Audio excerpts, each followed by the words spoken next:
ونعوذ بالله من شرور أنفسنا ومن سيئات أعمالنا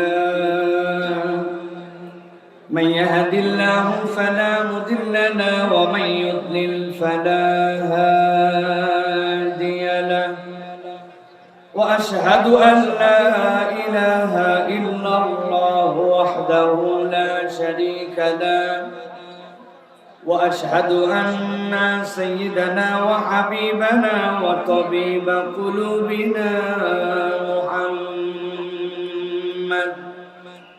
الذي أرسله بالحق بشيرا ونذيرا وداعيا إلى الله بإذنه وسراجا منيرا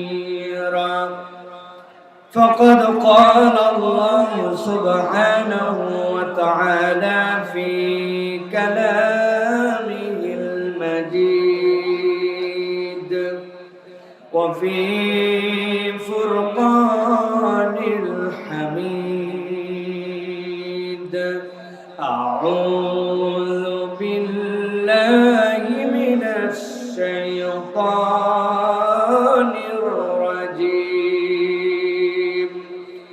بسم الله الرحمن الرحيم ولو ترى إذ وقفوا على النار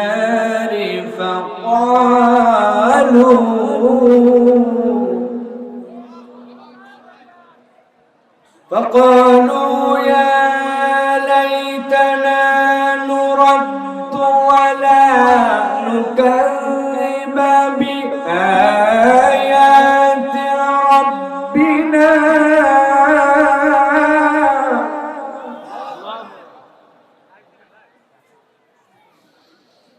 نرد ولا نكذب بآيات ربنا ونكون من المؤمنين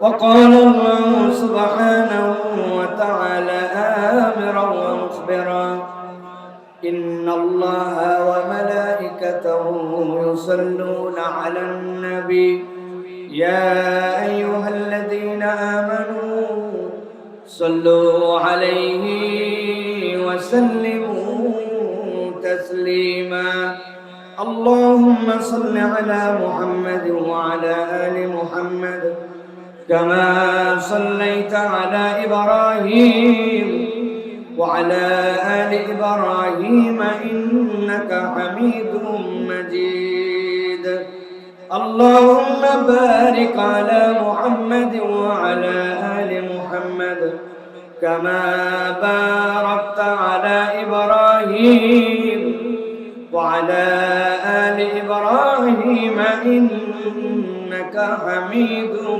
مجيد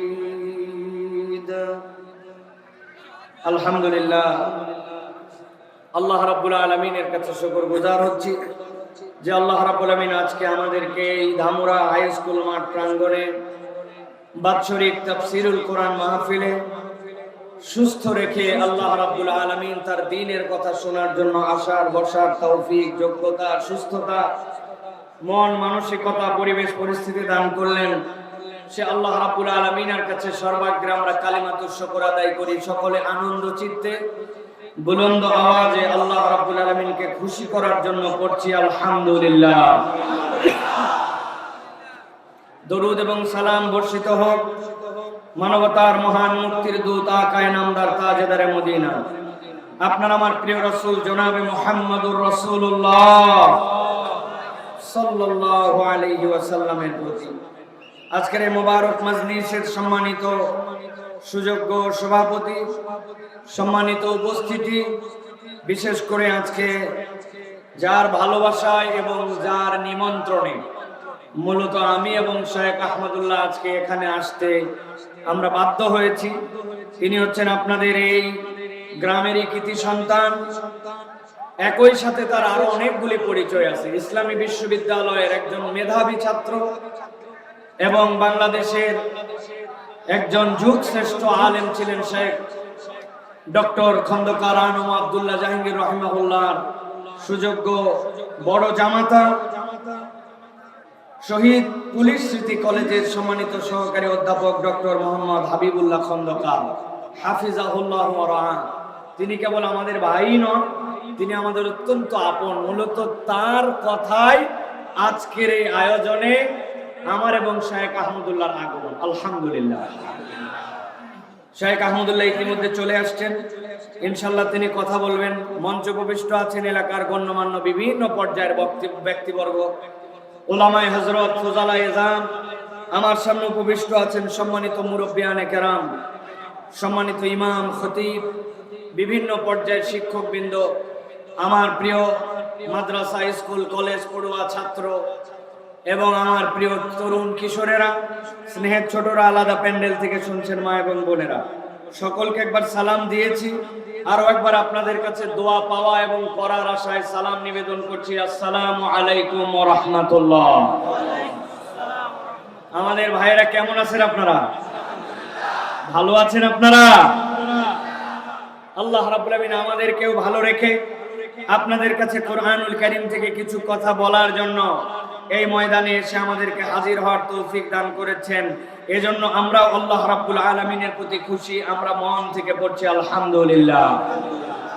অত্যন্ত দামি এক মাস আমাদের সামনে সমাগত। সেই মাসের পূর্ব মুহূর্তে আরো একটা দামি রাত আমাদের সামনে সমাগত, লাইলাতুন নিসফি মিন শাবান। যেই শাবানের মধ্য রজনীতে আল্লাহ নবী সাল্লাল্লাহু আলাইহি সাল্লাম বলছেন, আল্লাহ রাব্বুল আলামিন প্রথম আসমানে নেমে আসেন আর আল্লাহ তার বান্দাদেরকে মাফ করে দেন যদি তাদের মধ্যে দুইটা অপরাধ না থাকে। কয়টা? সব বান্দাকে আল্লাহ মাফ করে দেন, দুইটা অপরাধ যদি তারা মুক্ত হতে পারে।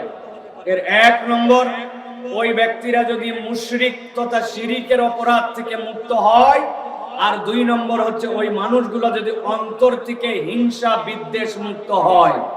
আমাদের মধ্যে অনেক মানুষ আছে আলহামদুলিল্লাহ মুশরিক নয়, আমরা ইমানের দাবিদার, কিন্তু আমাদের মধ্যে লক্ষ কোটি ইমানদার এখনো রয়ে গেছে যাদের অন্তরটা হিংসা বিদ্বেষ মুক্ত নয়। আছে কিনা ভাই? একজন পীর সাহেবের মুরিদ আর একজন মুরিদ না। পীর সাহেবের মুরিদ মুরিদ আলারে দেখতে পারে না, মুরিদ আবার যেইটা না ওইটারে দেখতে পারে না। আবার আরেকজন মনে করে আমার পীরই খালি হক আর বাকি সব বাতিল। আছে কিনা ভাই?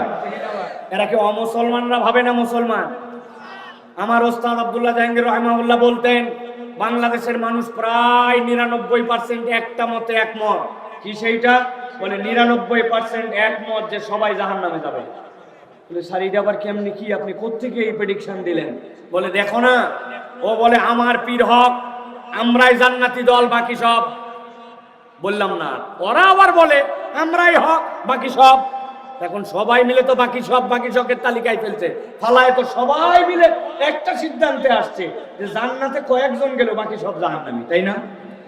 এই অন্তর নিয়ে, এইরকম বিদ্বেষযুক্ত অন্তর নিয়ে আল্লাহর সামনে দাঁড়ানো যাবে না। এই জন্য কোরআনের হালাকায়, কোরআনের ময়দানে আমরা যারা আসবো, প্রথম আমাদের দিলের মধ্যে এই তামান্না রাখতে হবে, আমি আমার কোন মুসলমান ভাইকে জাহান্নামে পাঠাই আমার কোনো লাভ নাই। আমি তার জাহান্নামে যাওয়ার অজুহাত খুঁজবো না, বরং আমি জান্নাতে যাওয়ার তার কারণ খুঁজবো, আমার ভাইকে জান্নাতে নেওয়ার জন্য চেষ্টা করবো। ঠিক না? আজকের বাংলাদেশে আমরা যেখানে যাই, মানুষ আমাদের কাছে একটাই কথা জিজ্ঞাসা করে, হুজুর ওলামায়ে কেরাম কি সবাই এক জায়গায় আসবে? সব ইসলামী দল কি এক প্ল্যাটফর্মে আসবে? আমরা কি সবাই মিলে ইসলামের পক্ষে টোটাফাটা ভুল ভ্রান্তি দূর করে একসাথে চলতে পারবো? মানুষ বড় আশা করে আমাদের দিকে তাকায় আছে, অথচ আমরা যারা ইসলামকে লালন করি, আমরা এখন পর্যন্ত মানুষের কাছে আশার বার্তাটা দিতে পারছি না। ঠিক কিনা? এই জন্য আসেন না, আমরা আমাদের সীমিত দলভেদ মতভেদ তরিকা ভেদ, গোষ্ঠী ভেদ, এইগুলাকে আমরা উপেক্ষা করে ইসলামকে আমরা সর্বোচ্চ জায়গায় প্রায়োরিটি দিয়ে টুটা ফাটা ভুল ভ্রান্তি ইখতিলাফি ফুরুই এইগুলা বাদ দিয়ে আমরা আগামীর বাংলাদেশে ইসলাম যেন বিজয়ী হয় সেটার জন্য আমাদেরকে কর্মী হিসাবে কাজ করতে হবে, ঠিক কি না? প্রিয় ভাইয়েরা, আল্লাহ আমাদেরকে সেই দিকে যাওয়ার মতো তৌফিক দান করেন, বলেন আল্লাহুম্মা আমিন। প্রিয় ভাইয়েরা, এই দুনিয়ার জীবন যখন শেষ হবে, এই দুনিয়ার জীবন শেষ হওয়ার পরে আমাদেরকে আল্লাহর সামনে একদিন দাঁড়াতেই হবে, ঠিক কিনা? কথা বুঝলে বলেন, আমাদেরকে আল্লাহর সামনে দাঁড়াতে হবে কিনা? ও ভাই, আমি বললেও হবে, না বললেও। আমি অনেক সময় বলি নাস্তিকরা কোরআন নিয়ে কথা বলে, নাস্তিকরা কোরআনের বিপক্ষে নানান ডায়লগ দেয়। আমি বলি ভাই, নাস্তিকদেরকে বাদ দাও, এদেরকে ধরার কোনো আইটেমের মধ্যে ওরা পড়ে না। বলে কেন ধরার আইটেমের মধ্যে পড়ে না? কেন ধরার আইটেমের মধ্যে পড়ে না? এই জন্য, কোন নাস্তিকের বাপের বেটার যদি হিম্মত থাকে, আমি বলি পুরা কোরআনের সাথে তোমার চ্যালেঞ্জ লাগবে না, তুমি একটা আয়াতের সাথে চ্যালেঞ্জ করে জিতে আসো, তারপরে বাকি কথা তোমার সাথে। বলে কি আয়াত? আল্লাহ কোরআনে বলছেন কুল্লু নাফসিন যায়িকাতুল মাউত, এই দুনিয়াতে আত্মা আছে যার, মরণ আছে তার। বেটা, তোর কোরআন অস্বীকার করা লাগবে না, কোরআনের একটা আয়াত স্বীকার করে 200 বছর বাইচে দেখা। তুই একটা আয়াত স্বীকার করতে পারিস না, তোর সাথে আমার আলাপ কিছু, ঠিক না? অতএব কোরআনের জায়গায় ঠিক আছে। কোরআনুল কারীমের ব্যাপারে আল্লাহ বলছেন, আল্লাহ রাব্বুল আলামিন ঘোষণা দিয়েছেন ওই কোরআনের ভিতরে, লা ইয়াতিহিল বাতিলু মিন বাইনি ইয়াদাইহি ওয়ালা মিন খালফি। আল্লাহ বলছেন আমি চ্যালেঞ্জ দিলাম, ওই কোরআনের সামনে পিছনে কোন দিক দিয়ে কোনো বাতিল ঢুকতে পারবে না। কোরআন আল্লাহর পক্ষ থেকে সংরক্ষিত। কিন্তু যেই কোরআন ওয়ালা বলে আমি দাবি করতেছি, আমার ভিতরে বাতিল ঢুকেছে, আমার ভিতরে শয়তানি ঢুকেছে, আমার ভিতরে দুষ্টামি ঢুকেছে, আমার ভিতরে হিংসা ঢুকেছে। আসন্ন শবে বরাত, আমরা যেটাকে বলতেছি লাইলাতুন নিসফু মিনাশ শাবান, এই শাবানের রাত থেকে আমাদেরকে আল্লাহর কাছ থেকে পরিষ্কার সিদ্ধান্তে পঙ্কিল হতে হবে। শিরিক করব না, হিংসা বিদ্বেষ অন্তরে আর রাখবো না। রাজি আছেন? রাজি আছেন? আল্লাহ রাব্বুল আলামিন বলছেন, যদি আমরা রাজি না হই, আল্লাহ রাব্বুল আলামিনের কাছে একদিন দাঁড়ানো লাগবে। আল্লাহ রাব্বুল আলামিন বলছেন, নবী জানান, ওয়ালাউ তারা ইয উকিফু আলান নার। দুনিয়ার বুকে অনেক বাহাদুর দেখেছেন, অনেক দাপটওয়ালা মানুষ দেখেছেন, দুনিয়ার বুকে বিরাট বিরাট ক্ষমতাধর, আল্লাহর পথে কথা বলা হয়েছে, ইসলামের পথে ডাকা হয়েছে, একটুকু পাত্তা দেয় নাই। উল্টারও ইসলাম বিদ্বেষ অন্তরে লালন করত, উপরে উপরে মুসলমান পরিচয় দিত, ফজরের নামাজের পরে জায়নামাজ খুঁজত, রাত্রেবেলা 70 রাকাত তাহাজ্জুদ পড়ত, কিন্তু আলেম ওলামাকে মিথ্যা মামলা দিয়ে ফাঁসি দিতে তাদের হাত কাঁপে নাই, ছিল কিনা? আবার আল্লাহ বলছেন, ভালো করে বোঝো, ওয়ালাউ তারা ইয উকিফু আলান নার। একদল লোককে যখন আপনি দেখবেন জাহান্নামের সামনে তারা হাজির হয়ে গেছে, সাথে সাথে তারা বলতে শুরু করবে, ফাকালু ইয়া লাইতানা। সবাই মিলে বলবে, আমাদের আজকে বড় আফসোস। জিজ্ঞাসা করবে, তোমাদের আফসোস কি? তোমাদের যা কর্মফল সেই অনুযায়ী তো তোমাদের আজকে ফলাফল পেয়ে গেছো। সাথে সাথে তারা বলতে শুরু করবে, নুরাদ্দু ওয়ালা নুকাযযিবা বিআয়াতি রাব্বিনা। আমাদেরকে একটা সুযোগ দাও হোক, আমরা আবার একটু দুনিয়ায় ফেরত যেতে চাই। ফেরেশতারা জিজ্ঞাসা করবে, বেকল, দুনিয়ার থেকেই তো এখানে আসছিস, আবার কেন দুনিয়ায় যেতে চান? সাথে সাথে তারা বলতে শুরু করবে, ওয়ালা নুকাযযিবা বিআয়াতি রাব্বিনা ওয়া নাকুনা মিনাল মুমিনিন। দুনিয়ায় আমাদের একটা মিস্টেক ছিল, আল্লাহর আয়াতের ব্যাপারে শতবার বলা হয়েছিল, আল্লাহর আয়াত মেনে নাও, মেনে নাও। ওই দিন আমরা আল্লাহর আয়াত মানি নাই। আজকে আমাদের কাছে জাহান্নাম, আজকে আমাদের সামনে আল্লাহর আযাব, আজকে আমাদের হাসরের ময়দান, আজকে আমাদের পুনরুত্থান, আজকে আমাদের আমলনামা আমাদের সামনে হাজির। আফসোস, আমাদেরকে একবার যদি দুনিয়ায় ফেরত পাঠাও, আমরা একবার দুনিয়ায় ফেরত যেতে চাই। জিজ্ঞাসা করি, বুঝে থাকলে উত্তর দেন। ওই দিন যাওয়ার পরে আফসোস করে যদি দুনিয়ায় ফেরত আসতে চাওয়া হয়, হাসরের ময়দান থেকে কি দুনিয়ায় ফেরত আসা যাবে? যারা বললেন না যাবে, আল্লাহ রাব্বুল আমিন বলছেন, তোমরা কেন দুনিয়ায় ফেরত যেতে চাও? সাথে সাথে তারা বলবে, রব্বানা বসারনা ওয়া সামি'না ফারজি'না না'মাল সালিহা ইন্না মুকিনুন। এই রব, আমরা আযাব দেখে ফেলছি, শাস্তি আমাদের চোখের সামনে, সবগুলা তুমি যা বলেছিলে সব সত্য প্রমাণ হয়ে গেছে। রব্বুল আমিন আমাদেরকে একবার দুনিয়ায় ফেরত পাঠাও, আমরা আল্লাহর আয়াতের অস্বীকারী হব না, আমরা পাক্কা ঈমানদার হব, নামাল সালিহা, সাথে সাথে ওয়াদা করতেছি দুনিয়ায় যাওয়ার পরে হেব্বি ভালো কাজ করব। কি করবে? অনেক ভালো কাজ করবে, আল্লাহর আয়াত অস্বীকার করবে না, আর ঈমানদার হবে। তার মানে বোঝা যায় কিয়ামতের দিনে একদল লোক আল্লাহর আযাব দেখার পরে এই তিনটা কারণে আল্লাহর কাছে তারা আফসোস করবে। এর দ্বারা প্রমাণিত হয় দুনিয়া থেকে ওই বান্দারা হাসরের ময়দানে যদি যাওয়ার বিশ্বাস থাকে, তাহলে আল্লাহর আয়াত যেটা আছে সে মেনে নিবে, দুনিয়ার বুকে সে নেক কর্ম করবে, আর দুনিয়ার বুকে ঈমানটা সে বিশুদ্ধ করে তবেই আল্লাহর কাছে যাওয়ার প্রস্তুতি নিবে। ঠিক কি না? নচেত ওই দিন যাওয়ার পরে আমাদেরকে আফসোস করা লাগবে। এখন একটা পয়েন্ট এখানে বলে আমি আমার মূল কথায় যাব, সেটা হচ্ছে ওরা বলবে আল্লাহর কাছে, ওয়ালা নুকাযযিবা বিআয়াতি রাব্বিনা, আল্লাহ আমরা তোমার কোন আয়াত আর অস্বীকারী হব না। আমি এখানে আপনাদের কাছে জিজ্ঞাসা করতে চাই, বুঝে কথা উত্তর দিবেন। আমাদের এখানে একজনও এমন কেউ কি আমরা আছি যে আমরা আল্লাহর আয়াত অস্বীকার করি? আরেকটুখানি আপনাদের কাছে সরব উত্তর চাই, জোরে না কিন্তু ঠোঁটটা নড়ায় জানাতে হবে, আমরা কি আল্লাহর আয়াত অস্বীকারী না? বলছি আমরা আল্লাহর আয়াত অস্বীকারী না, কিন্তু আমরা যদি একটুখানি আমাদের প্র্যাকটিক্যাল লাইফ দেখি, তাহলে আমরা দেখব আমরা প্রত্যেকেই কম বেশি আল্লাহর আয়াতের নানান দিক দিয়া অস্বীকারী আছে কিনা। নামাজ পছন্দ করে, রোজা পছন্দ করে, হজ পছন্দ করে, কিন্তু যাকাত দেয় না। যাকাত দেয়, ওসুর দেয় না। বলে ভাই আল্লাহ রাব্বুল আলামিন বিধান করেছেন, কারো যদি 680 কেজি ফসল উৎপাদন হয়, আর ওই ফসলটা যদি তার সেচ দিয়ে সার দিয়ে নিজের টাকা খরচ করে হয়, তাহলে প্রতি 20 মনে 1 মন আল্লাহর জন্য দিতে হবে। আর ওইটা যদি সেচ না লাগে, সার না লাগে, ওই যে নারিকেলের গাছ লাগাইছেন না লাগাইছেন কিচ্ছু দেওয়া লাগে না, তাহলে 10-এ 1 আল্লাহর ভাগ। ওই লোক বলে রাখ, যে দুনিয়া আসছে যত কষ্ট করে আবাদ করি, কত ধরনের রিস্ক নিয়ে আমি যাকাত দেই, কিন্তু ওসর দিতে পারবো না। বলেন তো ওসরের বিধান জানেই না এরকম মুসলমান আছে কিনা? আপনি বরিশালে অসংখ্য খুঁজে পাবেন। আরেকজন আছে নামাজ পড়ে, রোজা রাখে, হজ করে, যাকাত দেয়, কিন্তু তাকে যদি বলা হয় আল্লাহর এই জমিনে আল্লাহর বিধান দিয়া, আল্লাহর হুকুমত দিয়ে দুনিয়াটা চলুক, সংসদটা চলুক আল্লাহর আইনে, ব্যাংকটা চলুক আল্লাহর আইনে, চুরি করলে চোরের বিধানটা আল্লাহর আইন দিয়ে বাস্তবায়ন হোক, সাথে সাথে বলবে সাইফুল্লাহ ভাইকে তো মনে করছিলাম দলীয় বক্তা না, ইনিও দেখি দল করে। আছে কিনা? তার মানে ওই লোকের মন ওই পর্যন্ত আল্লাহর আয়াত মানে যতটুক পর্যন্ত তার দিল টানে।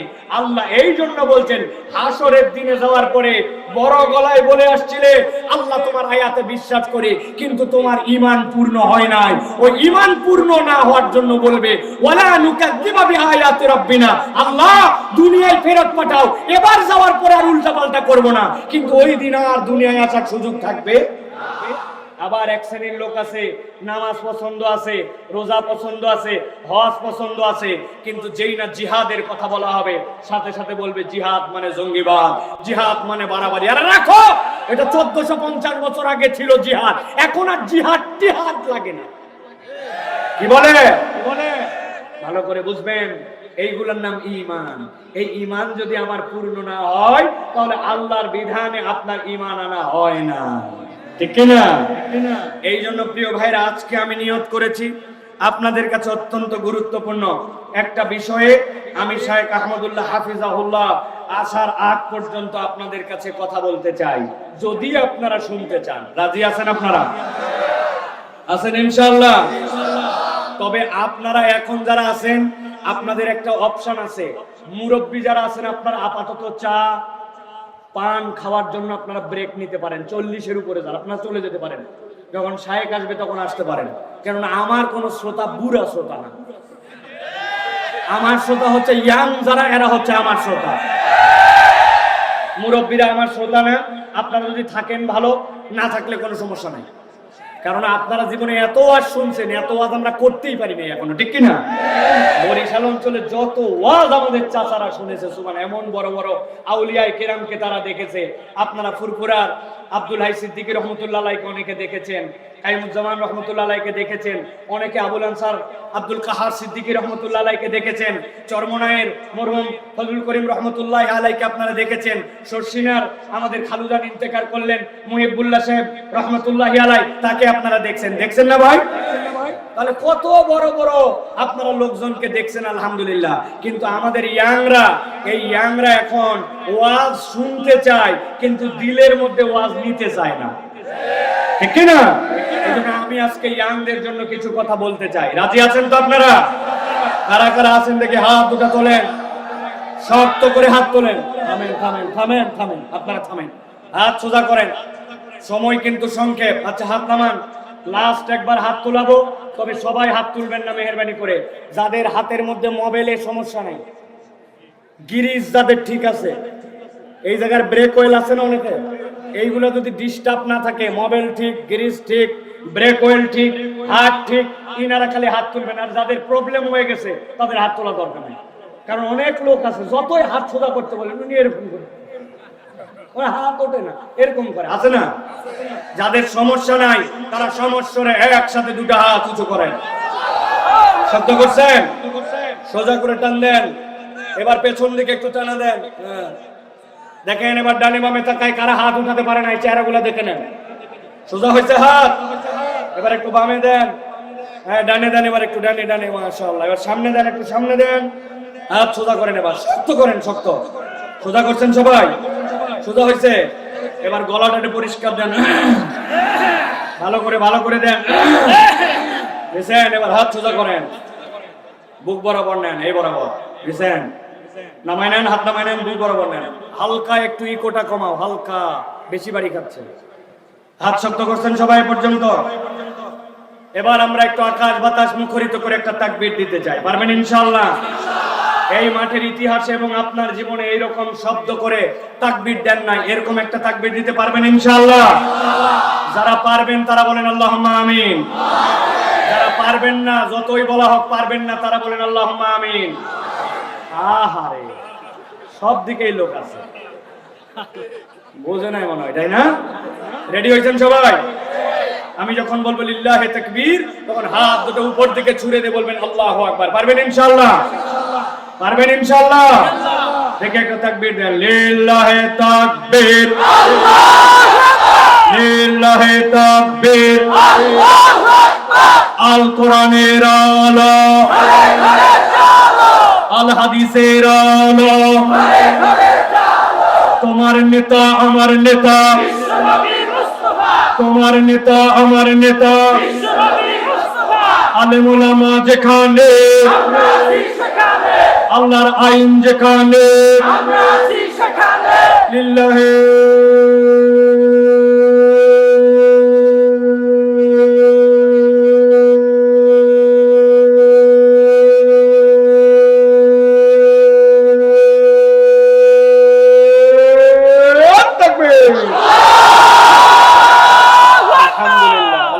হাত নামা।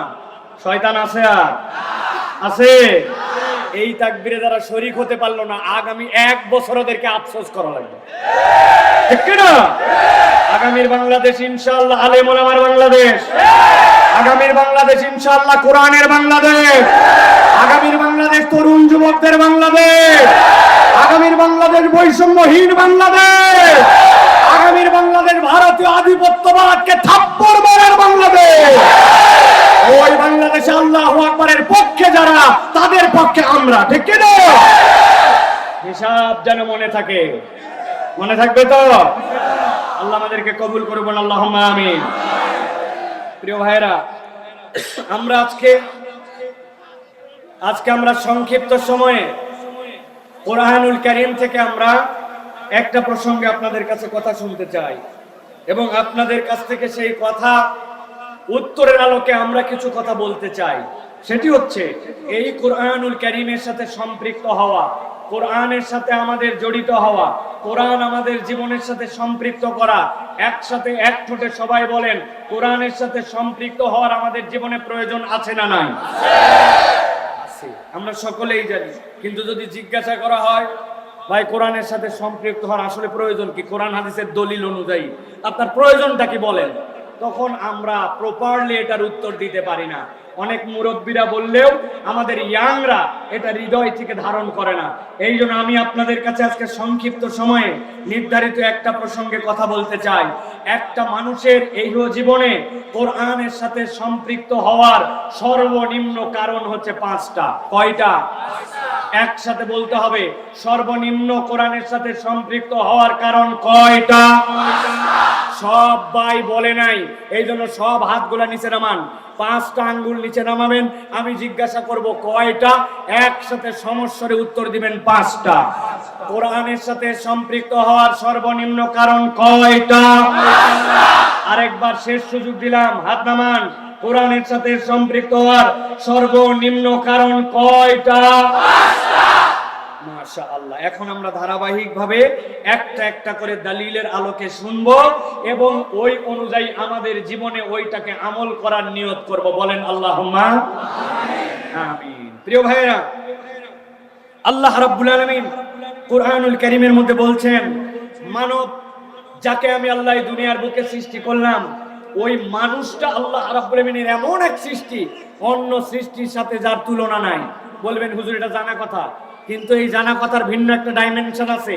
এই পৃথিবীতে আল্লাহর যাবতীয় সৃষ্টি 3 ভাগে বিভক্ত। একটা আল্লাহ রাব্বুল আলামিনের ক্ষণস্থায়ী সৃষ্টি, আরেকটা আল্লাহ রাব্বুল আলামিনের দীর্ঘস্থায়ী সৃষ্টি, আরেকটা আল্লাহ রাব্বুল আলামিনের চিরস্থায়ী সৃষ্টি। ক্ষণস্থায়ী সৃষ্টি মানে কি? আপনার সামনে মুরগিটা ডিম ফেটে বের হলো, আপনার গরুর বাছুর হলো, আপনার লাগানো পেঁপে গাছটা বড় হলো, আপনার লাগানো ধানটা বড় হলো, আপনার ছেড়ে দেওয়া পুকুরের পোনাগুলা বড় হয়ে বড় মাছ হলো, আবার খাইয়ে ফেললেন, গাছ কেটে ফেললেন, মুরগি জবাই দিয়ে দিলেন, শেষও হয়ে গেল। তাহলে আল্লাহর সৃষ্টি কিন্তু এইটা হচ্ছে ক্ষণস্থায়ী, আছে আবার আপনার চোখের সামনে হারায় যায়, ঠিক কি না? আরেকটা সৃষ্টি হচ্ছে দীর্ঘস্থায়ী সৃষ্টি। ওই যে আসমান কবে সৃষ্টি হয়েছে জানি না, সূর্য জানি না, চন্দ্র জানি না, আলো বাতাস জানি না, সমুদ্র জানি না, কিন্তু এইগুলা না জানলেও এইগুলা আল্লাহ রাব্বুল আলামিন যখন সিংহায় ফুৎকার দেওয়াবেন তখন এইগুলা সবগুলা বিনষ্ট হয়ে যাবে, এইগুলা সব ধ্বংস হয়ে যাবে, ঠিক কি না? এটা গেল তাহলে সৃষ্টি, কিন্তু এইটা দীর্ঘস্থায়ী। আর একটা সৃষ্টি হচ্ছে চিরস্থায়ী সৃষ্টি। সেটা কি? আল্লাহ রাব্বুল আলামিন রূহের জগতে জিজ্ঞাসা করেছিলেন, আলাস্তু বিরাব্বিকুম, আমি কি তোমাদের রব নই? আমরা বলেছিলাম হ্যাঁ আল্লাহ আপনি আমাদের রব। ওই রূহ যেটা শুরু হয়েছিল সেখান থেকে এরপরে রব্বুল আলামিন ওটাকে দেহর সাথে সম্পৃক্ত করেছিলেন, আবার দেহ ছেড়ে সে বেরিয়ে গিয়েছে, ইল্লিন অথবা সিজ্জিনে গেছে। এরপরে আবার যখন বাসি বাদাল মাউত, ওই কিয়ামতের পরের পুনরুত্থান, ওই সময় আবার দেহর সাথে ওই আল্লাহ রাব্বুল আলামিন রূহের সম্পর্ক করবেন। এরপরে আল্লাহ বলবেন এটা চিরস্থায়ী জান্নাত অথবা চিরস্থায়ী জাহান্নামের মধ্যে যাও। ওইটা কবে যে বিনষ্ট হবে আল্লাহ রাব্বুল আলামিন ছাড়া কেউ বলতে পারে না। তাহলে আপনার আমার রূহ আল্লাহ রাব্বুল আলামিনের নির্দেশে তামিল করবে, তবে আমরা জানি না ওর শেষ কবে। সেই হিসাবে আপনার আমার এই রূহটা হচ্ছে আল্লাহর অন্যতম একটা চিরস্থায়ী সৃষ্টি। মনে থাকবে তো? আল্লাহ রাব্বুল আলামিন বলছেন, এই যে আল্লাহ রাব্বুল আলামিন মানুষকে আল্লাহ অনন্য করলেন, সব সৃষ্টির থেকে আলাদা করলেন আল্লাহ রাব্বুল আলামিন। আল্লাহ বলছেন এই মানুষ যদি তার পথের দিশা খুঁজে পেতে চায় তাহলে কোরআনুল কারীম ছাড়া তার কোনো বিকল্প নাই। অতএব দুনিয়ার মানুষ যদি তার পথের দিশা এবং তার সঠিক পথ যদি একবার পেতে চায়, আল্লাহ বলছেন কোরআন ছাড়া যেখানেই যাবে সেখানেই তুমি ধোঁকা খাবে। একমাত্র কোরআন তোমাকে পথের দিশা দিতে পারে, এটা আমার কথা নয়, আল্লাহর কথা। আল্লাহ রাব্বুল আলামিন বলছেন, আলিফ লাম রা কিতাবুন আনজালনাহু ইলাইকা লিতুখরিজান নাসা মিনাজ যুলুমাতি ইলান নূর।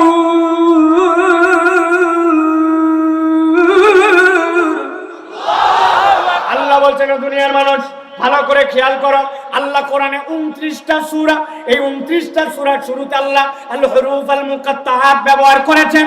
আল্লাহ রাব্বুল আমিন যেইগুলাকে আয়াতে মুতাশাবিহাতের মধ্যে অন্তর্ভুক্ত করেছেন, কিন্তু আশ্চর্য হয়ে যাবেন আপনি, ওই 29টা সূরার মধ্যে 26টা সূরা আল্লাহ কোরআনে যেটা অবতীর্ণ করে আলিফ লাম রা ইয়াসিন হামিম, আল্লাহ এরকম হরফ যেইগুলা দিয়েছেন, ওর 26টা সূরার শুরুতে আল্লাহ এই অক্ষর ব্যবহারের পরে কোরআনের পরিচয় তুলে ধরেছে। যালিকাল কিতাবু লা রাইবা ফি ইয়াসিন ওয়াল কুরআনিল হাকিম হামিম তানজিলুল কিতাব। আল্লাহ কোরআনের পরিচয় দিলেন, মুফাসসিররা নানান ধরনের ব্যাখ্যা করেছেন, তবে একটা ইন্টারেস্টিং ব্যাখ্যা হচ্ছে আল্লাহ এই আয়াতগুলোর দ্বারা যদি কাউকে জিজ্ঞাসা করেন, বলো তো এইটার অর্থ তুমি জানো নাকি? আমরা তো দূরের কথা, আব্দুল্লাহ ইবনে আব্বাস রাদিয়াল্লাহু তাআলা থেকে riwayat এসেছে, তিনি বলছেন এইটার সবচেয়ে বড় ব্যাখ্যা হচ্ছে আল্লাহু আ'লামু বিমুরাদিহি, জানি না ওইটার আসল কথাটা আল্লাহ জানেন। আল্লাহ মূলত বুঝাতে চান, বান্দা তোর জ্ঞান কত, তোর বুদ্ধি কত, তোর পণ্ডিত্য কত, তুই তো এই দুনিয়ার বুকে এখন আরবি জানিস না। আরবির পণ্ডিতের যুগে এই কোরআন দেওয়া হয়েছিল, ওই কোরআন দেওয়ার পরে তারা পর্যন্ত এটা বলতে পারে নাই। আল্লাহ বলছেন বান্দাকে আমি অক্ষম করে দিলাম, বান্দাকে আমি থামায় দিলাম, বান্দাকে বললাম থেমে যা বান্দা, এবার সামনে পথ চলা শুরু কর। আল্লাহ বলছেন সবগুলোকে অক্ষম করে এবার সক্ষমতার পরিচয়টা কোরআন দিয়ে দিলাম। আল্লাহ বলছেন কিতাবুন আনজালনাহু ইলাইকা লিতুখরিজান নাসা মিনাল যুলুমাতি ইলান নূর। এই কিতাব অন্য কোনো কারণে আপনাকে হাবিব দেওয়া হয় নাই, এই কিতাবের কাজ হচ্ছে মানুষকে অন্ধকার থেকে বের করে আপনি আলোর দিক দেখাবেন। সুবহানাল্লাহ। নবীর যুগের নাম ছিল আইয়ামে জাহেলিয়াত, অন্ধকার যুগ। কিন্তু ওই যুগে এত অন্ধকার, ওই যুগে এত রাহাজানি, এত বদমাইশি, এত ডাকাতি, এত ধরনের গুনাহ খাতা যেটা কল্পনা করা যায় না। এক ব্যক্তি 100টা মানুষকে হত্যা করেছে, 100টা শিশু সন্তানকে হত্যা করেছে। কিন্তু আল্লাহ নবী সাল্লাল্লাহু আলাইহি সাল্লাম এইটা কোনো থিওরি দিয়ে যান না, মাত্র 23 বছরের ব্যবধানে আল্লাহ নবী নিজে আবার সাক্ষ্য দিয়ে গেলেন, খায়রুল উমুরি করনি সুম্মাল্লাযীনা ইয়ালুনাহুম সুম্মাল্লাযীনা ইয়ালুনাহুম। আমি নবী জানায় গেলাম, যেই যুগ পরিবর্তন করলাম এই কোরআন দিয়া, যেই অন্ধকার থেকে আলোতে মানুষকে আনলাম, আমি আল্লাহ রাব্বুল আমিনের পক্ষ থেকে জেনে জানালাম এর থেকে ভালো কোনো যুগ আসে নাই, কিয়ামত পর্যন্ত আর এর থেকে ভালো যুগ আসা সম্ভব নয়। বুঝে থাকলে বলেন তো এই পরিবর্তনটা নবীজি সাল্লাল্লাহু আলাইহি সাল্লাম কোন কিতাব দিয়ে করেছিলেন? কোরআন, ঠিক তো? এবার জিজ্ঞাসা করবো আরো 2টা প্রশ্ন। যেই কোরআন আল্লাহ নবী সাল্লাল্লাহু আলাইহি সাল্লাম পরিবর্তন করেছিলেন, ওই কোরআনুল কারীম কি অবিকৃত ভাবে আমাদের কাছে এখনো আছে? ঈমানের প্রশ্ন আছে। 3 নম্বর জিজ্ঞাসা, কিয়ামত পর্যন্ত কি ওই কোরআন অবিকৃত থাকবে নাকি বিকৃত হবে? কোরআন অবিকৃত ভাবে থাকবে, এখনো আছে, আল্লাহ নবী সাল্লাল্লাহু আলাইহি ওয়াসাল্লামের কাছে ছিল। তাহলে আপনাকে ঈমান আনতে হবে যে আমরা যদি আমাদের পথের দিশা খুঁজে পেতে চাই, আমরা যদি আলোর পথ দেখতে চাই, কোরআনুল কারীমের কোনো বিকল্প নাই, ঠিক না? তবে একটা কথা আছে এই জায়গায়, হুজুর কোরআন তো আছে, কোরআনের আলোচনাও তো আছে, শুনে যাচ্ছি আমরা, কিন্তু আমাদের জীবনে পরিবর্তন হয় না কেন? জিজ্ঞাসা আসেনি ভাই? আমি একটা উদাহরণ দেব ইন্টারেস্টিং, তারপরে আমি এখানে ঢুকবো আয়াতের মধ্যে, ভালো করে খেয়াল করেন। আমি একবার ঢাকা থেকে ঝিনাইদহ মাহফিলে যাচ্ছি। ঝিনাইদহ মাহফিলে যাওয়ার সময় তখনও পদ্মা সেতু হয় নাই। আমি ঢাকার থেকে মানিকগঞ্জের উপর দিয়া পদ্মা নদী পার করে এরপরে ফরিদপুর রাজবাড়ী দিয়ে এরপরে আমি যাব হচ্ছে ঝিনাইদহ। আপনারা বরিশালের মানুষ, আপনাদেরকে বোঝানো লাগবে না, আপনারা জীবনে ফেরিতে উঠছেন ভাই, ফেরি। আরে ফেরি তো আপনাদের বাহন ছিল, ঠিক না? 60টা ফেরি পার দিয়ে মাহফিল আমি করছি, মনে আছে আমার। পটুয়াখালী গেছি 7 ফেরি। এখন আমি ওই যে ফেরির মধ্যে গেছি, আসরের ওয়াক্ত হয়ে গেছে, নামাজ আমার পড়া হয় নাই। লাভ দিয়ে নেমে গাড়ির থেকে, আপনারা জানেন ফেরির ছাদের মধ্যে দেওয়া থাকে হচ্ছে নামাজের জায়গা, ঠিক না? লাভ দিয়ে উঠে চলে গেছি ফেরির ছাদে। ফেরির ছাদে যাওয়ার পরে আসরের নামাজ পড়বো। এখন মোবাইলটা হাতে নিলাম, মোবাইলটা হাতে নিয়ে মোবাইল বের করলাম, মোবাইল বের করে আমার মোবাইলের মধ্যে এই যে কম্পাস দেখলাম, আপনাদের কেবলা এই দিক, ঠিক তো ভাই? পশ্চিমে এই দিক তো। এইটা বের করে আমি 2 রাকাত নামাজ আদায় করে ফেলেছি। যেই নামাজ শেষ হওয়ার পরে ডান পাশে তাকায় দেখি একটা মুরব্বী বসে আছে। মুরব্বী শুধু বসেই নাই, আমার দিকে এমন ভাবে তাকায় আছে, এখন অপরিচিত মুরব্বী, খালি তাকায় যদি থাকি বিরক্ত লাগে মানুষ, ঠিক না? আমি দেখলাম মুরব্বী যেহেতু তাকায় আছে, সালাম দিলাম, চাচা আসসালামু আলাইকুম, ব্যাপার কি, ঘটনা কি চাচা, কিছু বলবেন নাকি? মুরব্বী বলছে আমাকে, বাবা তুমি তো অবাক করে দিছো। আমি চিন্তা করলাম দুনিয়াতে হুজুরের দোষের কোনো শেষ নাই। হুজুর জোরে গেলেও দোষ, আসতে গেলেও দোষ। হুজুর যদি জোরে যায় বলবে খিদা লাগছে, আর যদি আসতে যায় বলবে এতই খাওয়া খাইছে হাঁটতে পারে না, ঠিক না? হুজুরের দোষের কোনো শেষ নাই। আমি চিন্তা করলাম কি আবার করলাম যেই কারণে বলে বাবা অবাক করে দিয়েছ। আমি বললাম মুরব্বী ঘটনা কি? বলছে বাবা তুমি এখানে আসার আগে আমিও নামাজের জন্য উপরে উঠছিলাম, উঠার পরে আমি একজনকে জিজ্ঞাসা করলাম, এ বাবা কিবলা কোন দিক? আমাকে মুরব্বী বলল এই দিক। চিন্তা করলাম কিবলা এই দিকে, সন্দেহ লাগে। আরেকজনের কাছে জিজ্ঞাসা করলাম কিবলা কোন দিক, সাথে সাথে বললো এই দিক। চিন্তা করলাম 10 সেকেন্ডের মধ্যে কিবলা এদিক থেকে এদিক হয় কেমন? সন্দেহের মধ্যে পড়ে এরপরে এক লোককে বললাম, বাবা তুমি কি ফেরির লোক? বলে হ্যাঁ। কিবলা কোন দিক? বাবা বলছে এই দিক। চিন্তা করলাম যা আছে কপালে, ওয়াক্ত চলে যায়, 2 দিকের মধ্যে অন্তত মধ্যে দেখাই যে এইদিকেই নামাজটা পড়ে ফেলি। নামাজ 2 রাকাত কমপ্লিট করছে। নামাজ 2 রাকাত কমপ্লিট করার পরে বসে আছে, কিন্তু এরপরে দেখলাম তুমি আসলে, আসার পরে কোনো জিজ্ঞাসা নাই, কিছু নাই, আসলে আর 2 রাকাত নামাজ ঠিকঠাক মতো পড়লে। আমি যেই দিক পড়ছিলাম সেই দিকে কেমনে কি? আমি বললাম চাচা এই ঘটনা তাহলে এটা কোনো ব্যাপারই না।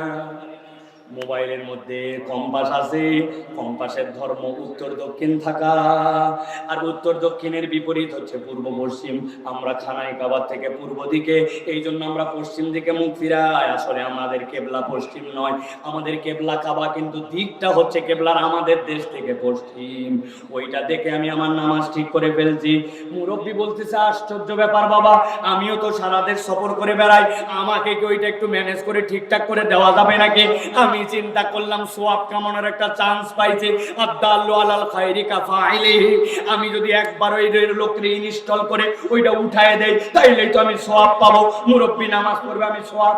আমি বললাম চাচা কোনো ব্যাপার না, খালি আপনার মোবাইলটা দেন। আমার মোবাইলের মধ্যে হটস্পট আছে, ইন্টারনেট আছে, যেমনে করা লাগে 2 মিনিটের মধ্যে ঠিক করে আপনারা দিয়ে দিচ্ছি, দেখাই দিচ্ছি কেমনে ব্যবহার করা লাগে। আপনি এরপরে খালি হাতে নেবেন, দেখবেন আর নামাজ পড়বেন। মুরব্বী আনন্দে গদগদ হয়ে উনার পকেটেতে মোবাইল বাইর করে আমার হাতে ধরায় দিছে। আগে হয়েছে মুরব্বী অবাক, মোবাইল পায়ে আমি অবাক। হাতে নিয়ে দেখি নোকিয়া 3220।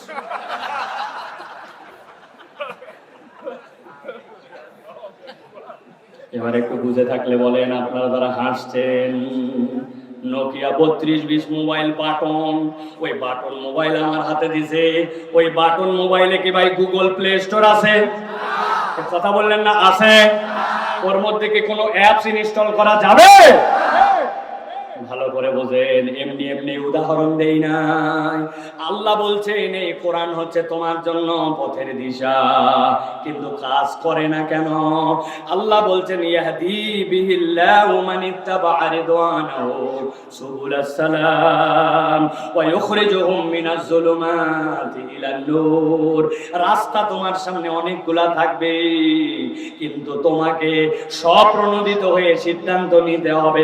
কোরআন কেবল শুনবো না, বরং ওই কোরআনটা আমার জীবনে পথের দিশা হিসাবে মেনে নিব। বান্দা যদি মেনে না নেয় তাহলে সে তখন ওই যোগ্যতা অর্জন করতে পারে না যেইটাতে তার ভিতরে ইনস্টল করে ওইটার দ্বারা সে কাজে রূপান্তর করতে পারবে। এখন কোরআনও আছে, মানুষও আছে, কিন্তু কোরআনকে ইনস্টল করার মন মানসিকতা আমাদের অ্যান্ড্রয়েড ফোন মার্কা মুসলমান নাই, ঠিক না? এই জন্য প্রিয় ভাইরা ভালো করে সিদ্ধান্ত নিতে হবে। আজকে যারা এখানে ঠিক ঠিক বলছেন, অজস্র মুরব্বী এখানে আছে, 60 বছর 70 বছর বয়স, এখন পর্যন্ত কোরআন ঠিক মতো পড়তে পারে না। উনিও বলতেছে ঠিক আছে কিনা? কত কিছুতে আপনি পারদর্শী হয়ে গেলেন, দুনিয়া ফাটায় ফেললেন। বরিশালে বসে বসে আমেরিকার নির্বাচন করলেন, এখানে বসে বসে ইউক্রেন রাশিয়ার যুদ্ধের সমাধান প্রায় বাইর করে ফেললেন। ঠিক না ভাই? এমন কোনো কাজ নাই যেটা আপনি করলেন না, কিন্তু এখন পর্যন্ত আপনি কোরআনটা ঠিকঠাক মতো পড়লেন না। আপনি বলেন বয়স হয়ে গেছে, আমিও বলি নবীজির একজন সাহাবী ছিল, তারও বয়স হয়েছিল 120। উনার বাড়িও কিন্তু মদিনায় ছিল না, বাড়ি ছিল ইরানে। 120 বছর বয়সে ঈমান আনার পরে এরপরে ইরানের পারস্য ভাষাভাষী এমন ভাবে কোরআন শিখেছিলেন যে তার বুদ্ধিতে আল্লাহর নবী খন্দকের যুদ্ধ করেছিলেন। তাহলে ওই সাহাবী যদি পরে আমাদের এলাকার মানুষ হিসাবে আপনি 50-60 বছরে দুনিয়া ফাটায় ফেললেন, অথচ আপনি কোরআন আজ পর্যন্ত শিখলেন না। ঠিক না? ভালো করে এই জন্য বোঝেন, আপনাকে বিশ্বাস রাখতে হবে। পথের দিশা যদি আমি পেতে চাই, কোরআনুল কারীমের কোনো বিকল্প নাই। ডানে আপনাকে পথ দেখাবে, বামে আপনাকে পথ দেখাবে, অমুক তমুক আদর্শের দিকে আপনাকে নিয়ে যাবে। ওয়াজে আসতেও ভালো লাগবে, কিন্তু আবার যখন জায়গা মতো রাস্তায় স্লোগান দেওয়ার সময় আসবে, তখন আপনার চরিত্র চেঞ্জ হয়ে যায়। আপনি তখন আবার স্লোগান দেন অমুক ভাইয়ের চরিত্র ফুলের মতো পবিত্র, নামাজ পড়েনি ফজরেরটা জামাতে, বিগত 40 দিন এক ওয়াক্ত আছে কিনা? আল্লাহ এই জন্য বলছেন আপনার আমার জন্য কোরআনের সাথে সম্পৃক্ত হওয়ার প্রয়োজন আছে। 1 নম্বরটা সারা জীবন মনে রাখবেন, কোরআন ছাড়া আমাকে সঠিক পথের দিশা কেউ দিতে পারে না। ঠিক না? 2 নম্বরে আল্লাহ রাব্বুল আমিন বলছেন, একটা মানুষ দুনিয়াতে আসলো, আল্লাহ রাব্বুল আমিন তাকে দুনিয়ায় পাঠানোর পরে আবার রবের সামনে তাকে একদিন হাজির করবেন। আল্লাহ বলছেন ওই মানুষের এই যে জীবনকাল, ওই জীবনের উদ্দেশ্য যদি বান্দা জানতে চায়, আল্লাহ বলছেন কোরআনুল কারীম ছাড়া জীবনের প্রপার উদ্দেশ্য আপনাকে কেউ বলে দিতে পারবে না। ভালো করে খেয়াল করেন এই পয়েন্টটা। আল্লাহ রাব্বুল আমিন সূরা মুলকের মধ্যে বলছেন জীবনের উদ্দেশ্য একটা, প্রথমে বুঝো, আল্লাযী খালাকাল মাউতা ওয়াল হায়াতা লিয়াবলুয়াকুম আইয়ুকুম আহসানু আমালা।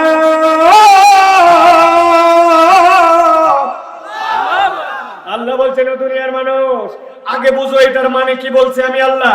আল্লাহ বলছেন আল্লাযী খালাকাল মাউতা, আল্লাহ আগে হায়াত বলেন নাই, আল্লাহ বলছেন আমি আগে বললাম আমি আগে তোমার মৃত্যু সৃষ্টি করি, তারপরে সেখান থেকে আমি জীবন দিতে পারি। আল্লাহু আকবার। এইটাই হচ্ছে পৃথিবীর শ্রেষ্ঠ মীমাংসিত সত্য কথা। কেননা ফেরাউনের কাছে যখন মুসা আলাইহিস সালাম গিয়েছিলেন, ফেরাউন বলছিল না আনা রাব্বুকুমুল আলা, আরে জীবন আমিও দিতে পারি, মারতে আমিও পারি, বলছিল কেন? নিয়ে আসো একটা আসামি, নিয়ে আসো আমার সামনে, নিয়ে আসো। কোন আসামি? আজকে রাত্রে যেই বেটার ফাঁসি হবে ওইটারে আন, ডিক্লেয়ার হয়ে গেছে যেটা। এই তুই জানিস তোর আজকে ফাঁসি হবে? হ্যাঁ জানি। যা, আমি তোর জীবন দিতে পারি, তোরে জীবন দিয়ে দিলাম। সামনে মুসাকে বলছে দেখ ওটারে জীবন দিলাম। মুসা আলাইহিস সালাম কিচ্ছু বলেন নাই, চুপ করে আছেন। এরপরে বলছে এরকম কোন আসামি আছে নাকি এখন পর্যন্ত যার বিচার শুরু হয় নাই কিন্তু গ্রেফতার করে আনা হয়েছে? বলছে এরকম প্রচুর আসামি আছে, গণভাবে ধরা হয়েছে আগে, পরে যে অনুযায়ী তার মামলায় ঢুকানো লাগবে ওই মামলায় নাম দেওয়া হবে। নিয়ে আসছে একটারে, বলছে তোর অপরাধ, বলে কোনো অপরাধী জানি না। হাতে একটা তলোয়ার, এক পথ দিয়ে কল্লাতে ধর নামাই দিছি, যই না ধর নেমে গেছে। মুসা দেখো একটারে মুক্ত করলাম, একটারে আবার আমি জীবন দিলাম, একটারে মেরে ফেললাম, আমি পারি না মানে। মুসা আলাইহিস সালাম তাকে বলছেন আপনি যে খেলা দেখালেন অবাক হয়ে গেছি আমি, শুধু অল্প একটুখানি বাকি আছে। বলে দুইটাই করে দেখলাম, আবার বাকি কি?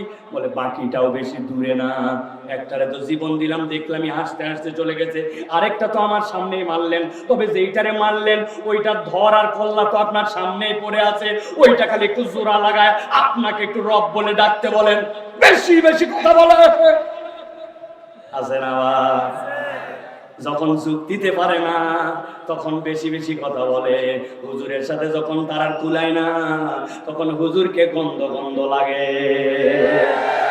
আছে না ভাই? এটা ফেরাউনি চরিত্র। আল্লাহ রাব্বুল আলামিন বলছেন গভীর মনোযোগ, ভালো করে খেয়াল করেন, তরুণ যুবকেরা, আল্লাহ বলেন আল্লাযী খলাকাল মাউতা, তিনি তো তোমার সেই রব যিনি মৃত্যু সৃষ্টি করেছেন, ওয়াল হায়াতা, জীবন দেন। কেন দিলেন? লিয়াবলুয়াকুম আইয়ুকুম আহসানু আমালা। এই আয়াত জানি না এরকম কেউ নাই, কিন্তু এই আয়াতের ভিতরে বোধের জায়গা আছে, এইটা নিয়ে আমরা ভাবি নাই। জীবনের উদ্দেশ্যের মধ্যে কেমনে ঢুকানো হয়েছে খেয়াল করা। দুনিয়াতে আপনাকে কি বলে? দুনিয়াদাররা আপনাকে বলে আপনাকে পারফেক্ট হতে হবে, আপনাকে সেরা হতে হবে, আপনাকে অনন্য হতে হবে, নিখুঁত হতে হবে, বলে কিনা? ইসলাম বলতেছে ভিন্ন কথা। কেননা ইসলামের বোধের জায়গাটা আপনাকে কোরআন শেখায়। আল্লাহ বলছেন আইয়ুকুম আহসানু আমালা। আল্লাহ এই জায়গায় আহসানু না বলে যদি বলতেন আকমালু আমালা, আমি আল্লাহ দেখতে চাই তোমাদের মধ্যে কে পূর্ণ করেছে আমল, তাইলে বান্দা দুনিয়ার বুকে চিরস্থায়ী ভাবে ফেঁসে যেত। আপনি নামাজে দাঁড়াইছেন, আপনার অবস্থা জানি না, আমি আমার অবস্থা বলছি। আমি নামাজে দাঁড়াইছি, নামাজে দাঁড়ানো মাত্র ইমাম সাহেবের পিছনে যদি নামাজে দাঁড়ায় যায়, মনোযোগ রাখা বেশি কঠিন হয়।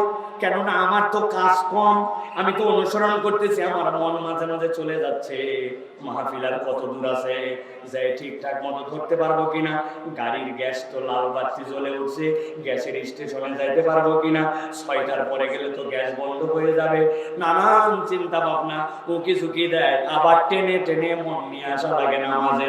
আপনাদের এরকম নামাজের মধ্যে মনে দিক সেদিক যায়? এখানে যদি একজন থাকেন একটু হাত তুলে দেখান, হুজুর জীবনে এমন ভাবে 10 রাকাত নামাজ পড়ছে আল্লাহ কবুল না করে পারবে না। আছে ভাই? রোজা রোজা রোজার অবস্থা কি? এমন ভাবে আমি তওয়াফ করছি, আমার তওয়াফ আল্লাহ কবুল না করে পারবে না, বলতে পারবো না কেউ। বলছে হুজুর জানা কথা আবার বলেন কেন? এই আয়াত আপনাকে আমাকে জীবনের উদ্দেশ্য শেখাচ্ছে। আল্লাহ বলছেন বান্দা বান্দা তুমি কখনো পারফেক্ট হতে পারবে না, তবে আমি জীবনের বোধ তোকে জানাই দেই, আইয়ুকুম আহসানু আমালা।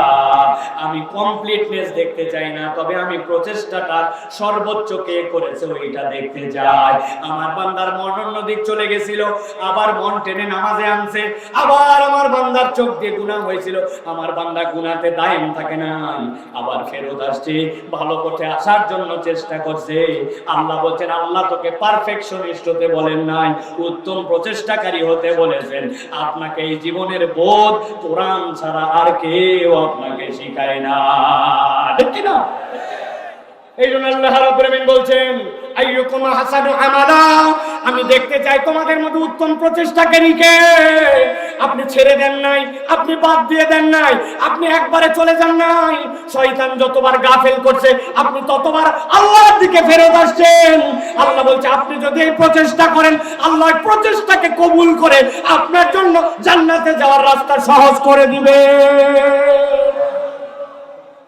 আল্লাহ বলছেন আরেকটা জায়গা, দুনিয়ার মানুষ জেনে রাখো তোমার জীবনের আরেকটা উদ্দেশ্য আছে। কি উদ্দেশ্য? দুনিয়ায় সবাই আপনাকে কিসে লাগাইছে? দুনিয়ার সবাই, মনে রাখবেন এই শব্দ দুইটা, দুনিয়ার সবাই আপনাকে প্রতিযোগিতায় লাগাইছে। দৌড়াও দৌড়াও, রেস করো রেস করো, খালি প্রতিযোগিতা প্রতিযোগিতা, ঠিক না? কিন্তু ইসলাম আপনাকে প্রতিযোগিতায় নামায় না, ইসলাম আপনাকে সহযোগিতায় নামাইছে। আল্লাহ বলতেছেন আমি আমার বান্দার জন্য দায়িত্ব দিলাম, তাআওয়ানু আলাল বিররি ওয়াত তাকওয়া ওয়া লা তাআওয়ানু আলাল ইসমি ওয়াল উদওয়ান। আমি তোকে প্রতিযোগিতা করতে বলি নাই, সহযোগিতা করতে বলেছি। ইসলাম মেন্টালিটিতে আপনাকে সহযোগী বানায়, আর আপনাকে দুনিয়াবাসী প্রতিযোগী বানায়, একজনের মধ্যে আরেকজনের সাথে হিংসা ঢুকায়। এটা কেন? এই জন্য কোরআন বলছে জীবনের উদ্দেশ্য জানতে হলে তোমাকে কোরআনের কাছে আসতে হবে। আল্লাহ কোরআনুল কারীমের মধ্যে বলছেন তোমার জীবনের এবার উদ্দেশ্যের প্রাথমিকটা জেনেছো, তবে চূড়ান্তটা জেনে নাও। কিয়ামত পর্যন্ত মানুষের জন্য কোরআন বলতেই থাকবে, কুনতুম খায়রা উম্মাতিন উখরিজাত লিন-নাস তা'মুরুনা বিল মারুফ ওয়া তানহাউনা আনিল মুনকার। আল্লাহ বলছেন আমি আল্লাহ তোমাদেরকে বললাম তোমরা উত্তম জাতি, আমি রব্বুল আমিন তোমাদেরকে উত্তম করে সৃষ্টি করেছি। কেন উত্তম উত্তম বানালাম। আল্লাহ বলছেন উখরিজাত লিন্নাস, তুমি বলো সময় বলো পার্সোনাল পার্সোনাল, আমার ব্যক্তিগত ব্যক্তিগত। আল্লাহ বলছেন মুসলমানের ব্যক্তিগত জীবন অল্প একটু, মুসলমানের পুরা জীবনটাই অপরের জন্য উৎসর্গিত। সুবহানাল্লাহ। কুনতুম খায়রা উম্মাহ উখরিজাত লিন্নাস, আল্লাহ বলছেন তুমি উত্তম, কেননা আমি তোমাকে মানুষের জন্য সৃষ্টি করেছি। আল্লাহ বলছেন দায়িত্বটা কি? জানা কথা কিন্তু বার্তা গভীর। আল্লাহ বলছেন তা'মুরুনা বিল মা'রুফ ওয়া তানহাউনা আনিল মুনকার। তুমি তোমার শ্রেষ্ঠত্ব যদি ধরে রাখতে চাও, তোমার দায়িত্ব হচ্ছে প্রাথমিকভাবে দুইটা। তুমি সৎ কাজের আদেশ দিবে আর অন্যায় থেকে মানুষকে ফিরাবে। কিন্তু পৃথিবীর বাস্তবতা ভালো করে খেয়াল করেন, নিজে বাঁচলে বাপের নাম। বরিশালে বলে ভাই, ইসলামে এইটা চূড়ান্ত একটা মিথ্যা কথা। ইসলামে এই কথার সাথে দূরতম সম্পর্ক নাই। ইসলাম বলতেছে নিজে বাঁচলে বাপের নামই হতে পারে না। কেননা আল্লাহ বলছেন কু আনফুসাকুম ওয়া আহলিকুম নারা, আর তোমার শ্রেষ্ঠত্বটাই দেওয়া হয়েছে অপরকে বাঁচালে, অপরকে আল্লাহর দিকে আনলে, অন্যায় দিকে ফিরালে, তবেই তুমি শ্রেষ্ঠ, নচেত তোমার শ্রেষ্ঠত্ব আর মর্যাদা নাই। কিন্তু এখনকার সমাজে আমরা দেখতে পাই সৎ কাজের কিছু আদেশ করলেও অন্যায় থেকে ফিরানোর মেন্টালিটি আমাদের নাই। ওরা গন্ডগোল করতেছে ভাই, ওরা আমার পাড়ারও না, ওরা আমার আত্মীয় স্বজন না ভাই, ওরা ফাটাফাটি করুক ভাই, আমি ঝুট ঝামেলার মধ্যে নাই। উনি ফাটাফাটি করতে দেয় আর মনে করে আমি বিরাট ভালো মুসলমান। আপনি মুসলমানের মও বোঝেন নাই এখনো, ঠিক না? বলবেন হুজুর একটা হাদিস শুনছিলাম, আমিও আপনাদের কাছে বলি, দেখেন তো হাদিসটা আপনারা জানেন কিনা। মান রাআ মিনকুম মুনকারান, তোমাদের মধ্যে থেকে কেউ যদি কোনো অন্যায় দেখে, আল্লাহ নবী বলছেন ফালিয়াতাগায়্যারু, তুমি সেটা পরিবর্তন করবে। এক নম্বর বিয়াদি শক্তি দ্বারা, এরপরে যদি তুমি না পারো তাহলে তোমার জবান দ্বারা, ইল্লাম ইয়াস্তাতি, যদি এটাতেও সক্ষম না হও, আল্লাহ নবী বলছেন তাহলে অন্তরের ঘৃণার দ্বারা। যালিকা দাফুল ঈমান, এরপরে আর ঈমানের কোনো স্তর নাই। তাহলে এক নম্বর বলতে হবে, প্রতিরোধ করতে হবে। আল্লাহ রাব্বুল আমিনের নবীর ভাষায় আমাদেরকে এক নম্বর প্রতিরোধের স্তর কি দ্বারা? আচ্ছা বুঝলাম না, আপনারা কথা বলতেছেন না কেন? কি দ্বারা? পেছনে যারা আমার সাথে আছেন, ওই যে পেছনে কোন দিক তাকায় আছেন আপনারা, কি দ্বারা? ক্ষমতা দ্বারা পাওয়ার। দুই নম্বরটা কি দ্বারা? মুখ দ্বারা। তিন নম্বরটা, এবার চলেন আমাদের আমলগুলো আমরা একটু বিশ্লেষণ করে দেখি। যদি কোনো গন্ডগোল হয়, ফাসাদ হয়, আপনি দেখছেন অন্যায় হয়, আপনি চিন্তা করছেন ঝুট ঝামেলার মধ্যে আমার জড়ানোর দরকার নাই বাবা, আমি মন থেকে এই জিনিসটা অপছন্দ করে, আপনি মনে করছেন আমার ইমানের স্তর হয়ে গেছে। আপনি আপনার ইমানের স্তরের মাত্রাটা, দায়িত্বটা, জীবনের উদ্দেশ্যটা এখন পর্যন্ত আপনি বুঝতে পারেন নাই। আমি আপনাকে একটা উদাহরণ দেই। একটা মসজিদে 4টা সিঁড়ি আছে, 4 ধাপ দিয়ে দিয়ে মসজিদে উঠা লাগে। হঠাৎ করে একদিন ফজরের নামাজের সময় ইমাম সাহেব এসে দেখে মসজিদের সিঁড়ির উপরে একটা কুকুর মারা গেছে। ইমাম সাহেবের মনটা খারাপ হয়ে গেছে, মরবি মর কুত্তা, তুই আর মরার জায়গা পালি না, মসজিদের সিঁড়ির উপরে মরেছিস। মসজিদের সিঁড়ির উপরে কুকুর মরে পড়ে আছে। ইমাম সাহেব স্যান্ডেল দূরে রেখে লাফ দিয়ে সিঁড়ি পার করে মসজিদে গেছে। মুয়াজ্জিন লাফ দিয়ে সিঁড়ি দিয়ে মসজিদে গেছে। কিছু মুসল্লি যারা আসছে সবাই লাফ দিয়ে দিয়া মসজিদে ঢুকছে। ইমাম সাহেব ফজরের নামাজের পরে বলছে আপনারা সবাই বসবেন, দেখেছেন তো মসজিদে কুত্তা মরছে সিঁড়িতে, কুত্তা সরানোর জন্য ফজরের পর একটা দোয়া হবে। হুজুর ফজরের নামাজের পর দোয়া করছে, আল্লাহ এতগুলা ফজরের নামাজের মুসল্লি নিয়ে তোমার শাহী দরবারে হাত তুলেছে, আল্লাহ মসজিদের সামনে একটা কুত্তা মরছে, মেহেরবানি করে আল্লাহ মরা কুত্তাটা তুমি সরাও। বলে তোলে দোয়া শেষ। ওই দিন আবার ভীষণ রোদ উঠে কুত্তার পেট ফুলে জোহরের আগদে আগদে কোনা একটু ফুটা হইয়া এমন গন্ধ বাড়াইছে। ওই সময় তো তাও নাক ধরা লাগে না। এখন ওই কুত্তা দেখে সবাই আস্তাগফিরুল্লাহ, নাক ধরে আস্তাগফিরুল্লাহ, কুত্তা খারাপ, কুত্তা বদ্ধ, নাক ধরে ধরে লাফ দিয়ে দিয়ে মসজিদে গেছে। হুজুর চিন্তা করছে সকালে যে দোয়া হয়েছে ওই দোয়ায় তো তবারক ছিল না, এই জন্য বোধহয় কাম হয় নাই। হুজুর ঘোষণা যদি দেয় আসরের সময় সবাই আসবেন, কুত্তা সরানোর জন্য বিরিয়ানি দিয়ে দোয়া হবে। আসর হতে হতে মসজিদে নামাজ ঢোকার জন্য পরিবেশ নষ্ট হয়ে যেতে পারে। এখন আপনি যদি বলেন কুত্তা খারাপ, খারাপ তো ঠিক আছে, গন্ধ নাকে লাগে, নাকও ধরছেন, আস্তাগফিরুল্লাহ পড়ছেন, কাজ হবে না। আপনার আমল কি হবে? আপনার আমল হবে যেই বেটা কুত্তা সরানোর দায়িত্ব ছিল, আপনি সভাপতিকে ফোন দিয়েছেন, সেক্রেটারিকে, এই কুত্তাটা সরানোর ব্যবস্থা করেন। উনি সরানোর জন্য চেষ্টা করার জন্য পৌরসভায় ফোন দিবে, দিয়া বলবে জোহর পার হয়ে গেল, তুমি না আমার এলাকায় নির্বাচন করে কমিশনার হয়েছিলাম, আগামীতে আইসো, খবর আছে তোমার, তাড়াতাড়ি কুত্তা সরানোর জন্য চেষ্টা করো। ওই মিউনিসিপ্যাল থেকে সুইপার আসবে, সুইপার ওইটাকে সরাবে, যার মুখ দিয়ে বলার সে বলবে, যার ওইটার সাথে নৈতিকভাবে সমর্থন দেওয়ার দিবে। আর যেই ব্যক্তিরা এইটাও পারে না তারা হুজুরকে বলবে, হুজুর এইটার জন্য আপনি স্টেপ নেন। আপনি ওইটার জন্য কিছুই বলেন নাই, কিছুই করেন নাই, শুরুর থেকে আস্তাগফিরুল্লাহ শুরু করছেন। ওই আস্তাগফিরুল্লাহর কারণে নামাজ পড়াও এক সময় বন্ধ হয়ে যেতে পারে। অতএব ভালো করে বুঝে নেন, জীবনের উদ্দেশ্য আল্লাহ শিখিয়েছেন। আল্লাহ বলছেন কুনতুম খায়রা উম্মাহ উখরিজাত লিন-নাস তা'মুরুনা বিল মা'রুফ ওয়া তানহাউনা আনিল মুনকার। তুমি তোমার উত্তমতা যদি ধরে রাখতে চাও, সৎ কাজের আদেশ দেওয়া লাগবে, অন্যায় থেকে তোমাকে ফিরানো লাগবে, নচেত তুমি তোমার জীবনের উদ্দেশ্য বুঝো নাই। ঠিক কি না? এখানে হাদিসের আরেকটু ব্যাখ্যা আছে, বলে দেই। আমি অন্তর দিয়ে ঘৃণা করি কোনো একটা কাজ, আমি সমর্থন করি না, কিন্তু আপনি কি সারা জীবন অন্তর দিয়ে ঘৃণা করবেন না? হাদিসের ব্যাখ্যা মুহাদ্দিস যারা আলেম ওলামা আছেন তাদের কাছ থেকে যে বুঝ করে নেবেন। ওই হাদিসের ব্যাখ্যা হচ্ছে ওয়াজালিকা আদাফুল ঈমান, কিন্তু ঈমানদার কখন ঈমানের সর্বনিম্ন স্তরে থাকতে পারে না। ওই ঈমানদার কি করবে? কোন একটা অন্যায় বেটা প্রতিবাদ করতে পারে না, বলতে পারে না, ঘৃণা করে, কিন্তু ঈমানদারের দায়িত্ব আমি এইটা ঘৃণা করি, সমাজে খুঁজে বের করছি, হ্যাঁ এই লোক ঘৃণা করে, উনিও ঘৃণা করে, উনি করে, উনি করে, আস্তে আস্তে করে কারা কারা ঘৃণা করে 10 জন লোক খুঁজে বের করছে। পরে 10 জনে আবার পাওয়ার শুরু হয়েছে। এবার পেছন দিক থেকে 10 জন যেহেতু আমরা ঘৃণা করি, তাহলে 10 জন মিলে এবার বলতে শুরু করছে, এবার খুঁজতে শুরু করছে কারা কারা বলার পক্ষের লোক আছে, উমুকে বলে তুমুকে বলে, এরকম করে 50 জন বলার লোক এবার হাজির হয়েছে। এবার তারা পাওয়ার ক্রিয়েট করবে, সারা জীবন খালি ঘৃণা করি বলে বসে থাকবে না। ঠিক কি না? তাহলে প্রিয় ভাইরা, ভালো করে আমাদের বুঝতে হবে কোরআনের সাথে সম্পৃক্ততার একটা কারণ। জীবনের উদ্দেশ্য যদি জানতে চাই, কোরআনুল কারীম ছাড়া আমাদের উপায় নাই। ঠিক কি না?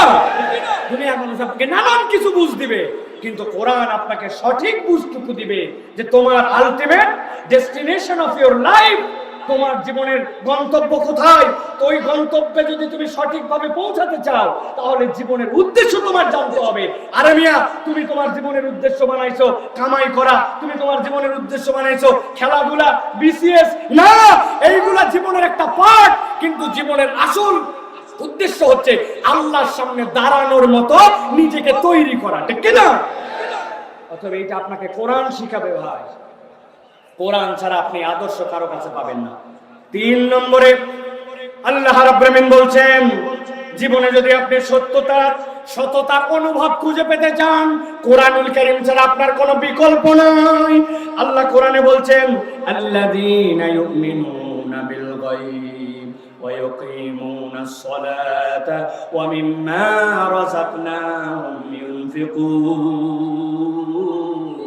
আল্লাহ বলছেন, বান্দা জেনে রাখো, তোমাদের মধ্যে থেকে যারা গায়েবে বিশ্বাস করে, সালাত আদায় করে, আর তাকে দেওয়া রিজিকটা আল্লাহর জন্য খরচ করে, আল্লাহ বলছেন এই মানুষগুলা আল্লাহর কাছে এমন একটা লেভেলে যায়, এই মানুষগুলা অন্তরের মধ্যে সত্যতা আর সততার অনুভব বান্দা খুঁজে পায়। সুবহানাল্লাহ।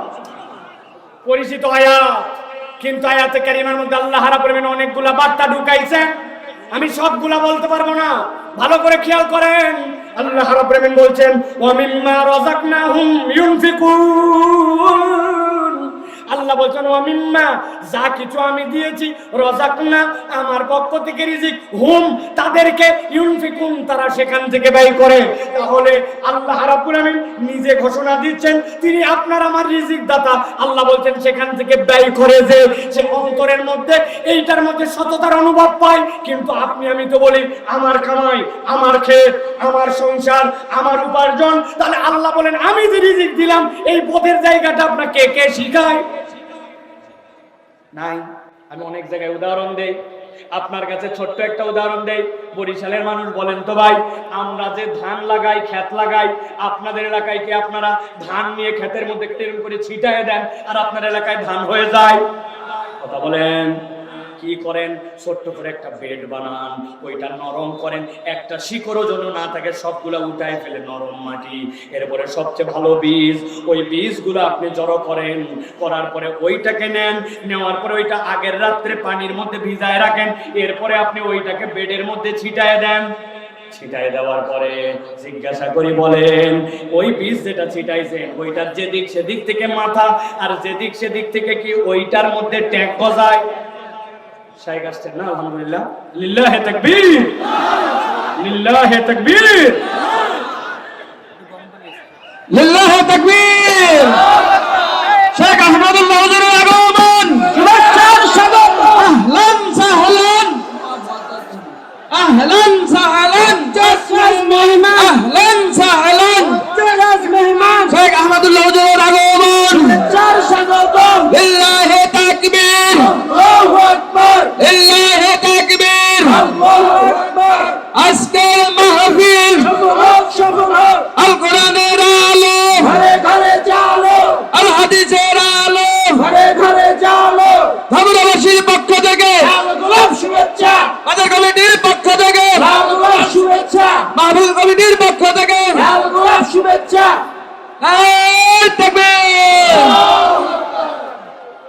সম্মানিত উপস্থিতি, কেউ দাঁড়াবেন না। আমাদের সকলের প্রাণ প্রিয় বিশিষ্ট ইসলামী চিন্তাবিদ শেখ আহমদুল্লাহ হামিদুল্লাহ ইতিমধ্যেই মঞ্চে এসে পৌঁছেছেন।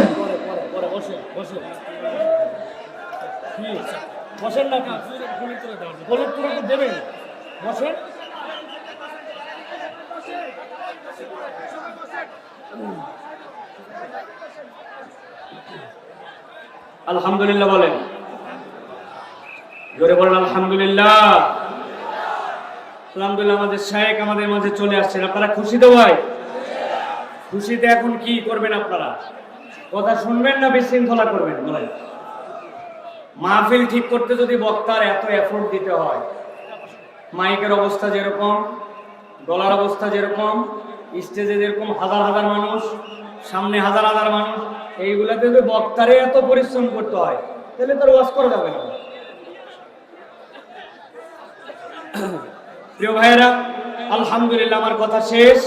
আমি আপনাদের কাছে যে কথা বলেছি মনে থাকবে কিনা আপনাদের, যে মানুষের মানব জীবনে কুরআনুল কারীমের সাথে আমাদের সম্পৃক্ততার প্রয়োজন কয়টা? মনে আছে আপনাদের? একসাথে হাত তুলে দেখেন কয়টা? মনে থাকবে ইনশাআল্লাহ। এইগুলো আমাদেরকে স্মরণে রাখতে হবে, কেননা কুরআনুল কারীম কেবল শোনার গ্রন্থ নয়। কুরআনুল কারীমের বিধান অনুযায়ী জীবন যাপন করে আমাদেরকে আল্লাহর সামনে একদিন হাজির হতে হবে। যেই দিন হাজির হব, হওয়ার পরে বান্দা তিনটা কারণে ফেরত আসতে যাবে। মনে আছে তো আপনাদের?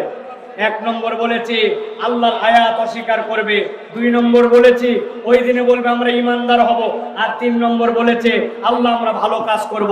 তার মানে আল্লাহর কাছে হাজির হওয়ার আগেই এই প্রস্তুতি নিয়ে যাওয়া লাগবে। রাজি আছি তো আমরা ইনশাআল্লাহ? আল্লাহ আমাদেরকে বুঝার তৌফিক দান করুন, আল্লাহুম্মা আমিন। আল্লাহ